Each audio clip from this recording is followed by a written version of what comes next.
Hello dear students, तो आइए बेटा आज के इस वीडियो में हम क्लास 9th के साइंस से जो चैप्टर है हमारा वर्क एनर्जी एंड पावर, इस चैप्टर की एनसीईआरटी एंड एक्सरसाइज स्टार्ट करने वाले हैं। क्लियर है? तो चलिए करते हैं स्टार्ट। तो हम क्वेश्चन नंबर 2 से स्टार्ट करते हैं बेटा। क्वेश्चन नंबर 1 आप देख लेना एक बार, उसमें टाइप्स ऑफ वर्क के बारे में बताना है। काफ़ी लेंथी सा क्वेश्चन है तो इस वजह से मैं केवल सेकंड क्वेश्चन से स्टार्ट कर रहा हूं। देखिए, an object thrown at a certain angle to the ground moves in a curved path. एक ऑब्जेक्ट है जो कि हमने क्या किया, उसको एक सर्टेन एंगल पर ऊपर गिराया गया। कुछ इस तरीके से देखिए, मान लीजिए हम ग्राउंड पर यहाँ हैं, हमने कुछ इस तरीके से ऑब्जेक्ट को गिराया तो वो ऑब्जेक्ट कुछ इस तरह से नीचे आकर के गिरेगा। क्लियर है? The initial and the final points of the path of object lie on the same horizontal line। देखिए, ये एक horizontal line है, हमने यहां से ऑब्जेक्ट को गिराया तो ऐसे जा करके वो इसी लाइन के ऊपर वापिस आकर के नीचे गिर गया। तो क्या हुआ यहां पर? What is the work done by the gravity on the object? Gravity ने इस ऑब्जेक्ट के ऊपर कितना वर्क किया? देखिए, एक ऑब्जेक्ट था जो हमने यहां से गिराया और वो ऐसे होते हुए वो ऑब्जेक्ट यहां पर आकर के गिर गया। तो बताइए ग्रेविटी ने कितना वर्क किया? तो देखो बेटा, work done by the gravity, formula क्या होता है? mgh। या मैं इसको एक काम इसको रब कर देता हूं मैं, ये है mgh। ग्रेविटी के द्वारा किया गया वर्क क्या होता है? पोटेंशियल एनर्जी के बराबर होता है और पोटेंशियल एनर्जी अपनी है mgh। ठीक है, तो object falls on the same horizontal line, यानी कि टोटल हाइट तो 0 हो गई ना, क्योंकि देखिए h इक्वल्स टू 0। देखिए, हमने ऑब्जेक्ट को गिराया, ऑब्जेक्ट ऊपर जाकर के दोबारा नीचे ही आ गया, ग्राउंड पर धरती पे दोबारा से गिर गया, तो टोटल हाइट तो यहां पर 0 हो गई। तो इसका मतलब the work done is equals to 0, क्योंकि हाइट 0 है तो mgh यानी कि ये भी क्या हो गया? 0। तो यहां पर बेटा टोटल वर्क डन कितना हुआ आपका? 0। अब ऐसे ही क्वेश्चन नंबर 3 देखते हैं। ए बैटरी लाइट से बल्ब, एक बैटरी से बल्ब जगता है तो यहां पर क्या एनर्जी चेंजेस हुए ये आपको बताना है। तो देखिए बेटा जरा ध्यान से, बैटरी से बल्ब जगा। क्लियर? तो बैटरी के अंदर कौन क्या प्रेजेंट होता है? केमिकल्स होते हैं। तो केमिकल की वजह से जो एनर्जी आई, केमिकल एनर्जी। क्लियर? फिर बैटरी ने इलेक्ट्रिसिटी प्रोड्यूस करी। बैटरी क्या देती है? करंट देती है ना हमें, यानी कि करंट फ्लो करेगा, यानी कि इलेक्ट्रिसिटी। ठीक है, तो देखिए जो सेल या बैटरी होती है इनके अंदर केमिकल प्रेजेंट हैं, तो केमिकल एनर्जी किस में चेंज हुई? इलेक्ट्रिकल एनर्जी में। ठीक है, और उस करंट से, उस इलेक्ट्रिसिटी से बल्ब जगा। अब बल्ब है तो क्या देगा हमें? लाइट देता है, और बल्ब थोड़ी देर बाद गर्म हो जाता है जब बल्ब को ऑन करते हैं। ठीक है, तो यानी कि यहां पर जो इलेक्ट्रिकल एनर्जी है वो किस में बदल गई? एक तो लाइट एनर्जी, उसने हमें लाइट दी, और साथ में हीट एनर्जी, क्योंकि बल्ब गर्म भी हो जाता है थोड़ा। तो देखिए, chemical energy changes into electrical energy, and जो इलेक्ट्रिकल एनर्जी है वो आपकी किस में चेंज हुई? हीट और लाइट एनर्जी में। हीट एनर्जी और लाइट एनर्जी, क्योंकि बल्ब जगा तो लाइट देगा हमें और साथ में वो गर्म भी हो जाएगा, तो हीट और लाइट दोनों एनर्जी बाद में मिली। तो ये क्लियर है बेटा, ये आप इसको नोट डाउन कर सकते हैं। क्लियर? चलिए जल्दी से वीडियो को पॉज करके दोनों क्वेश्चंस को नोट कर लीजिए। तो देखिए बेटा, क्वेश्चन नंबर 4 है, certain force is acting on A 20 kilogram mass. एक 20 किलोग्राम का मास है जिसके ऊपर कुछ फोर्स एक्ट कर रहा है। तो यहां पर m की वैल्यू आप लिख लीजिए सबसे पहले 20 kg मास। क्लियर? चेंजेस इट्स वेलोसिटी, इस फोर्स से बॉडी की वेलोसिटी चेंज हुई फ्रॉम 5 मीटर पर सेकेंड टू 2 मीटर पर सेकेंड। पहले वेलोसिटी 5 थी, बाद में 2 हो गई। देखिए, अब इनिशियल वेलोसिटी कितनी थी? u, इनिशियल वेलोसिटी को u से डिनोट करते हैं, कितनी है? दैट इज 5 मीटर पर सेकेंड। और बाद में वेलोसिटी 5 से कितनी हो गई? 2, यानी कि बेटा फाइनल वेलोसिटी की बात कर रहे हैं v, दैट इज 2 मीटर पर सेकेंड। यहां पर सिंबल बड़ा क्लियर होना चाहिए, u और v में डिफरेंस साफ नजर आना चाहिए। ठीक है, क्योंकि u होता है initial velocity, v final velocity. कई बच्चे दोनों को एक जैसा बना देते हैं इनकी shape. Calculate the work done, ये निकालना है। तो जरा देखिए आप, वर्क एनर्जी थ्योरम क्या कहती है आपको? By the work energy theorem. अब देखिए आप जरा यहां पर, वर्क एनर्जी थ्योरम हमें यह कहती है कि चेंज इन काइनेटिक एनर्जी, यानी कि final kinetic energy minus initial kinetic energy, starting वाली जो काइनेटिक एनर्जी है वो, फाइनल में से इनिशियल काइनेटिक एनर्जी घटा दोगे तो वो वर्क के बराबर आता है। क्लियर है? और यही वर्क आपको क्या करना है बेटा, फाइंड करना है। तो अब देखिए 1/2, दोनों में से 1/2 m कॉमन आ रहा है, कॉमन निकाल लिया, इधर बच गया v का स्क्वायर माइनस u का स्क्वायर। क्लियर? तो 1/2 मास कितना दिया हुआ है आपको, 20 किलोग्राम, 20। फाइनल वेलोसिटी कितनी है 2, तो 2 का स्क्वायर माइनस इनिशियल वेलोसिटी, शुरू में वेलोसिटी कितनी थी 5 का स्क्वायर। तो सॉरी इधर 20 था मास, 2 और 20 को कैंसिल करेंगे तो आंसर आएगा आपका 10, 2 का स्क्वायर 4 माइनस 5 का स्क्वायर 25, दैट इज -210 जूल। बस सोल्व करके आपका ये आंसर आ जाएगा। क्लियर है बेटा? तो चलिए जल्दी से वीडियो को पॉज कीजिए और इसको नोट कर लीजिए।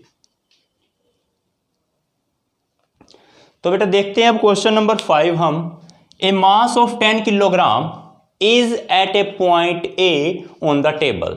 एक टेबल है, जैसे कि मान लीजिए हम यहां पर एक टेबल बना लेते हैं, इस टेबल पर कुछ एक पॉइंट हमने ए मान लिया, यहां पर एक बॉडी है जिसका मास है 10 किलोग्राम। ठीक है, ये थोड़ा सा और इसको बड़ा बना लेते हैं बॉडी को। इसको मूव करवाया जाता है टू द पॉइंट बी, यहां से इसको मूव करवाया और पॉइंट बी पर हम ले आए, टेबल के ऊपर सेम हॉरिजॉन्टल लाइन के अंदर। तो यहां पर ग्रेविटेशनल फोर्स ने कितना वर्क किया, तो भाई देखिए अगर यहां पर ये अगर हाइट h थी तो ये भी तो हाइट कितनी है h, तो क्या हाइट में कोई चेंज हुआ? नहीं। तो इसका मतलब ग्रेविटेशनल फोर्स ने कोई वर्क नहीं किया। लिखो आप यहां पर क्या लिखेंगे, here the change in the height 0, so the work equals to mgh that is equals to 0। यहां पर वर्क डन भी कितना हो जाएगा बेटा, 0। बात समझ में आई है कि नहीं आई है? इतना आंसर सफिशिएंट है। अब नेक्स्ट क्वेश्चन है, the potential energy of freely falling object decrease progressively. जब एक ऑब्जेक्ट ऊपर से नीचे गिरता है तब उसकी पोटेंशियल एनर्जी लगातार घटती चली जाती है। तो क्या यहां पर law of conservation of energy fail हो चुका है? मतलब कि इसकी पोटेंशियल एनर्जी तो टोटल एनर्जी तो कभी चेंज नहीं होती। ठीक है, लेकिन यहां पर जब ऑब्जेक्ट ऊपर से नीचे आया था तो उसकी पोटेंशियल एनर्जी घट रही है, क्योंकि हाइट घटती चली जा रही है ना, तो पोटेंशियल एनर्जी भी घट रही है। तो क्या हुआ यहां पर, वो पोटेंशियल एनर्जी कहां गई, कम क्यों हो रही है पोटेंशियल एनर्जी, ये आपको समझाना है। ठीक है, देखिए जब ऑब्जेक्ट ऊपर से नीचे गिर रहा है तब law of conservation of energy fail नहीं होता। क्यों? क्योंकि जब उसकी पोटेंशियल एनर्जी घट रही है ना, वो अब किस में बदल चुकी है, काइनेटिक एनर्जी में बदल चुकी है। क्योंकि जैसे ऑब्जेक्ट ऊपर से नीचे आता है उसकी स्पीड भी तो बढ़ जाती है, नीचे गिरते टाइम स्पीड बढ़ती चली जाती है, और स्पीड बढ़ रही है यानी कि उसकी काइनेटिक एनर्जी बढ़ रही है। बात समझ में आई है? तो व्हेन द ऑब्जेक्ट फॉल, जब वो नीचे गिरता है, then its potential energy changes into kinetic energy. तब इसकी पोटेंशियल एनर्जी किस में चेंज हो जाती है, काइनेटिक एनर्जी में। ठीक है, तो law of conservation of energy fail नहीं होता यहां पर, वो अभी भी वैलिड है। Question number 7, What are the various energy transformation that occur when you are riding a bicycle? जब हम एक साइकिल चला रहे होते हैं तब कौन सी एनर्जी किस एनर्जी में चेंज होती है? देखिए जरा, हम अपने जो लेग्स पैरों के साथ क्या करते हैं, हम टांगों के साथ साइकिल के पैडल्स को मूव करवाते हैं। क्लियर है? तो यहां पर हमारी मसल्स ने काम किया। Here energy present is muscular energy. शुरू में कौन सी एनर्जी लगी हमारी, मस्कुलर एनर्जी। ठीक है, और हमारी मसल्स ने काम किया, उससे क्या हुआ, हमारी बॉडी थोड़ी देर बाद गर्म होनी शुरू हो जाती है। जब हम कोई एक्सरसाइज करते हैं तो क्या होता है, हमारी बॉडी हीट प्रोड्यूस करती है, ठीक है। और यहाँ पर क्या होगा, मस्कुलर एनर्जी हमारी, जो राइडर की जो साइकिल चला रहा है उसकी मस्कुलर एनर्जी हीट एनर्जी में चेंज हो गई और इससे साइकिल आगे बढ़ने लगता है। साइकिल आगे जा रहा है ना, तो यानी कि मोशन की वजह से कौन सी एनर्जी आई, काइनेटिक एनर्जी। तो यहाँ पर जो मस्कुलर एनर्जी थी वो चेंज हो गई हीट एनर्जी और काइनेटिक एनर्जी में। किसमें, हीट एनर्जी और काइनेटिक एनर्जी। क्लियर है बेटा, समझ में आया? तो चलिए जल्दी से वीडियो को पॉज करके इन तीनों क्वेश्चंस को नोट कर लीजिए। तो बेटा क्वेश्चन नंबर 8 है, does the transfer of energy takes place when you push a huge rock. जब आप एक बड़ी सारी चट्टान को धक्का लगा रहे हो तब क्या वहां पर कुछ एनर्जी का ट्रांसफर हो रहा है, और जो आपने एफर्ट्स लगाए वहां पर आपके बॉडी की कुछ एनर्जी यूज कंज्यूम हुई है, वो कहां गई। तो देखिए जरा, ऐसा जब हम एक बड़ी सारी चट्टान को कोशिश करेंगे हिलाने की तो हम हिला नहीं पाएंगे उसको। क्लियर है? तो यहां पर क्या होगा, कोई भी एनर्जी ट्रांसफर नहीं होगी। हाँ, जो हमने एफर्ट्स लगाए हैं, हम जोर लगा रहे हैं अपने, उससे क्या होगा, हीट प्रोड्यूस होती है और उस हीट से हमारी बॉडी दोबारा से गर्म हो जाती है। क्या होगा, मान लीजिए मैंने यहाँ इस दीवार पर कुछ इस तरीके से फोर्स लगाया, तो क्या होगा, इससे जहाँ पर हमने जैसे इसके ऊपर फोर्स लगाया तो इससे क्या होगा, हीट प्रोड्यूस होगी और उस हीट से हमारी बॉडी ही गर्म हो जाएगी। मतलब हमारी बॉडी की एनर्जी हमें ही दोबारा से मिल गई। क्लियर है? तो नेक्स्ट है, a certain house hold has consume 250 units of energy during a month. एक घर में किसी ने 250 यूनिट बिजली खर्च की। देखिए घरों में होता है ना, कई बार जो मीटर में जो रीडिंग आती है आपकी, वो 250 रीडिंग आई किसी के घर के। कितनी रीडिंग आई, 250, 250 यूनिट। तो how much energy is this in joule. Joule में बताओ ये कितनी एनर्जी है। देखो जरा, 250 यूनिट का मतलब है 250 किलोवाट आवर, क्योंकि एक यूनिट 1 किलोवाट आवर के बराबर होती है। तो यूनिट की जगह हमने क्या लिख दिया, किलोवाट आवर। बात समझ में आई? तो बेटा देखो 250 का 250, एनर्जी जूल में पूछी गई है हमसे, तो 1 किलोवाट आवर कितने जूल के बराबर होता है, 3.6 इंटू 10 की पावर 6 जूल। ये आपको पहले बता चुके हैं। क्लियर है? तो जब इनकी और इसकी आपस में मल्टीप्लाई करेंगे तो हमारा आंसर आएगा 900 इंटू 10 की पावर 6 जूल। 2 जीरो हैं तो यानी कि 9 इंटू, देखिए 6 यहाँ था और 2 ये हो गई, तो टोटल 8 जीरो हो गई joules. This is your required answer. Clear है बेटा, समझ में आया? तो चलिए जल्दी से वीडियो को पॉज करके यहां तक नोट कर लीजिए। तो देखिए बेटा क्वेश्चन नंबर 10 है, an object of mass 40 kilogram is raised to a height of 5 metre. 40 kilogram का एक ऑब्जेक्ट है, उसको एक हाइट 5 मीटर तक ऊपर उठाया गया ग्राउंड से। तो what is it's potential energy. तो हमें फाइंड आउट करनी है पोटेंशियल एनर्जी एट 5 मीटर। तो बेटा फॉर्मूला है mgh। मास कितना दिया हुआ है, 40 किलोग्राम। g की वैल्यू कितनी होती है, देखते हैं क्वेश्चन में दे रखी है कि नहीं दे रखी है। 1 मिनट।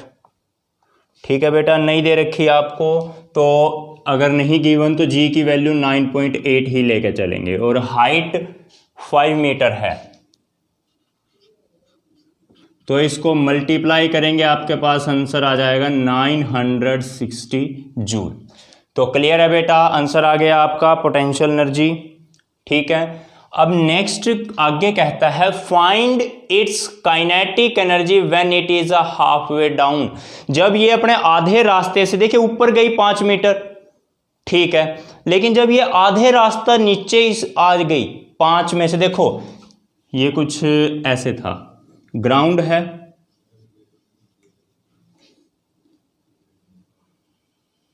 इसको यहां पर थी ये 5 मीटर, तो जब ये वापस नीचे आई यानी कि यहां पर आ चुकी, 5 मीटर पर थी ठीक है, लेकिन जब ये आधा रास्ता नीचे आ चुकी थी तब इसके काइनेटिक एनर्जी बताइए। तो अब देखिए जरा, the potential energy at 2.5 metre, यानी कि हाफ वे, आधे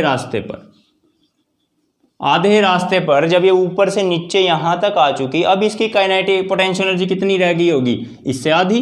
देखिए यहां पर 1960 थी, तो आधे रास्ते में जब नीचे आई तो कितनी हो गई, ये भी या तो आधी हो जाएगी, पोटेंशियल एनर्जी भी कितनी रह जाएगी बेटा, 980 जूल। बात समझ में आई है?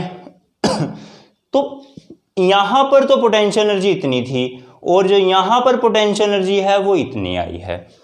तो लॉस ऑफ पोटेंशियल एनर्जी, कितना लॉस हुआ पोटेंशियल एनर्जी में, यहां पर तो 1960 थी, अब यहां पर आते ही एनर्जी रह गई 980 जूल।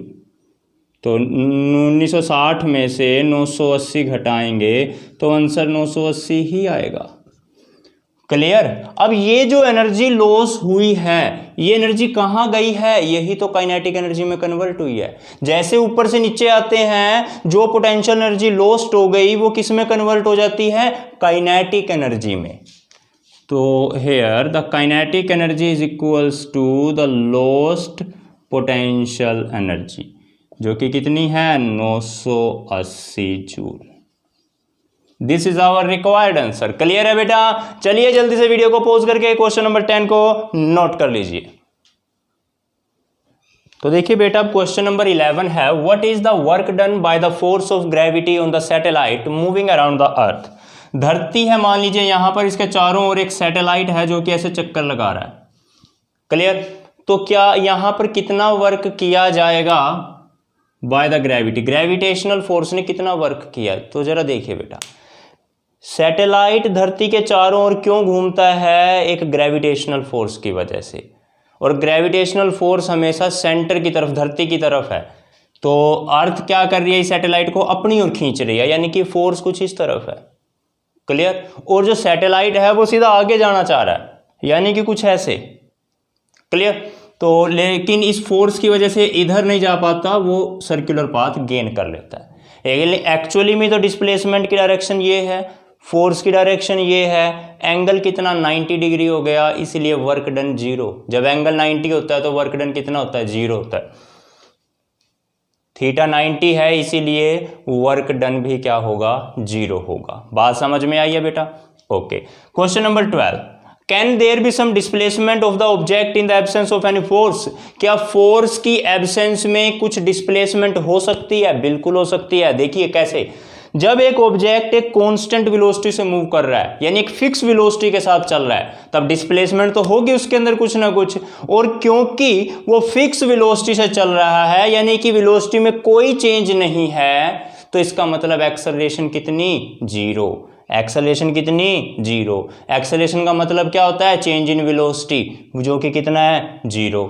तो अब एक्सेलरेशन 0 है तो इसका मतलब फोर्स भी 0 है। फोर्स का फॉर्मूला मास इनटू एक्सेलरेशन, क्योंकि एक्सेलरेशन 0 इसीलिए फोर्स भी 0। बात समझ में आई है बेटा? ऑब्जेक्ट मोशन में तो है, कांस्टेंट वेलोसिटी है उसके अंदर, इसीलिए डिस्प्लेसमेंट भी होगी, लेकिन फोर्स क्या हो गया, 0। बात समझ में आई कि नहीं आई? ठीक है।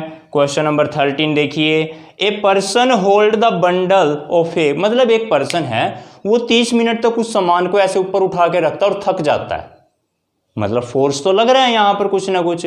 तो क्या कुछ वर्क डन हुआ यहां? नहीं, वर्क डन इज 0। क्यों? क्योंकि उसने सामान को सिर्फ उठा के रखा है, वो चल तो रहा ही नहीं, उसके अंदर टोटल डिस्प्लेसमेंट 0 है, इसीलिए वर्क डन भी क्या है, 0। क्लियर? चलिए जल्दी से वीडियो को पॉज करके यहां तक नोट कर लीजिए। तो देखिए बेटा, क्वेश्चन नंबर 14 है अपने पास, an electric heater is rated 1500 watt. एक इलेक्ट्रिक हीटर है जिसकी रेटिंग कितनी है, 1500 वाट, यानी कि उसकी वाट में क्या होती है बेटा, पावर होती है कितनी, 1500 वाट। अगर वाट से किलोवाट बनाने हैं तो 1000 से डिवाइड कर दो। कितने से डिवाइड करो, 1000 से।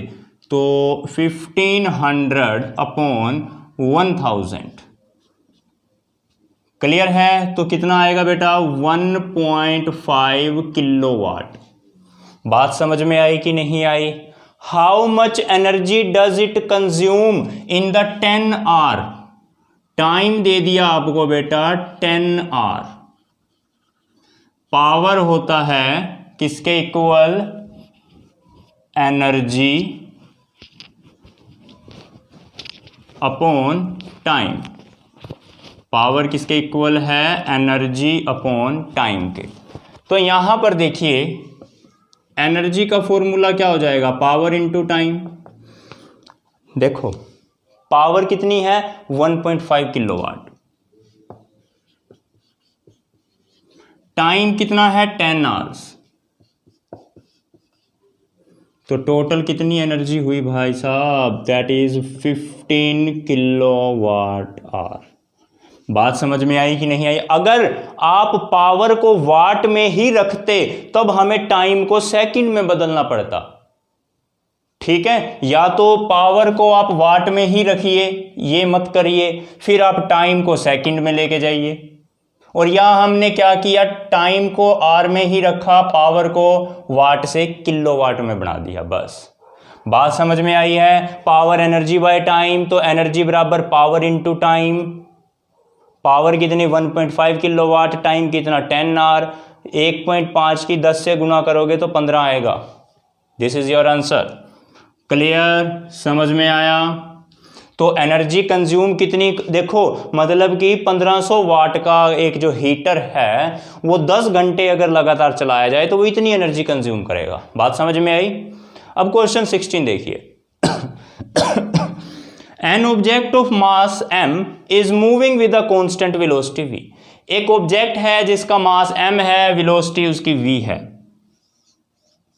तो देखिए उसके अंदर जो काइनेटिक एनर्जी है, इनिशियल काइनेटिक एनर्जी उसकी कितनी है? Half mv²। How much work is done on the object to bring it at rest? Object को रेस्ट पे लेके आना है।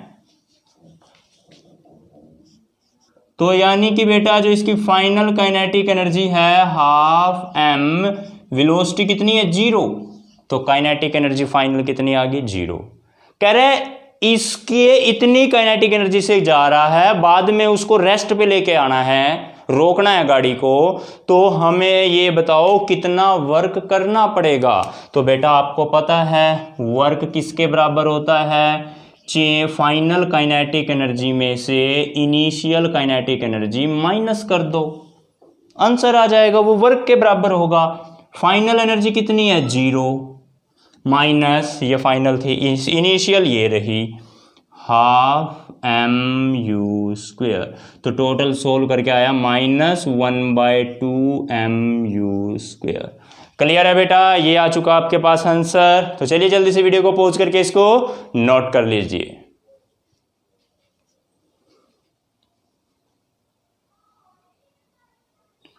तो ठीक है बेटा, बाकी के जो जितने भी क्वेश्चन बचते हैं अब क्वेश्चन नंबर 16 के बाद, वो सारे के सारे इन्हीं फॉर्मूले पे बेस्ड हैं जो कि हम आपको ऑलरेडी करवा चुके हैं। तो आपने एक बार वो क्वेश्चन करने जरूर हैं। क्लियर है? एग्जाम में कोई भी क्वेश्चन पूछा जा सकता है, हो सकता है जो क्वेश्चन अभी हमने नहीं किए उनमें से कोई क्वेश्चन पूछ ले। क्लियर? तो चाहे कोई भी क्वेश्चन हो, आपने पूछना, आपने करना है। ठीक है, हर एक क्वेश्चन को आपने ट्राई करना है। अगर कोई भी क्वेश्चन बचे हुए क्वेश्चंस में से नहीं होता तो आप कमेंट करके मुझे बता सकते हैं, मैं आगे उसमें आपकी हेल्प कर सकता हूं। क्लियर है? अभी क्वेश्चन नंबर 15 मैंने यहां से छुड़वा दिया है। ठीक है, अब लिखना थोड़ा लेंथी पड़ता, मैंने इसलिए नहीं लिखा वो। हाँ, अगर किसी बच्चे को डाउट है तो मैं अलग से वीडियो बना करके उस क्वेश्चन को भी समझा दूंगा। और एक क्वेश्चन नंबर 1 नहीं करवाया शुरू में। क्लियर है? तो ये क्वेश्चंस अगर आपको करने हैं, ठीक है, आपको मतलब समझ नहीं आए बुक में से, तो आप कमेंट करके मुझे बता सकते हैं, तब मैं वो क्वेश्चंस करवा दूंगा। बचे हुए सारे के सारे क्वेश्चंस जो हैं इजी मेथड से होंगे, जैसे जिस मेथड से हमने ये सभी क्वेश्चंस किए हैं। क्लियर है बेटा? तो चलिए ठीक है, मिलते हैं अपने नेक्स्ट वीडियो में एनसीईआरटी इन टेक्स्ट क्वेश्चंस के साथ। ये थी चैप्टर एंड एक्सरसाइज, और नेक्स्ट वीडियो में करेंगे इन टेक्स्ट एक्सरसाइज। क्लियर है? तो चलिए मिलते हैं नेक्स्ट टॉपिक के साथ नेक्स्ट वीडियो में। तब तक के लिए bye bye, thank you and have a nice day.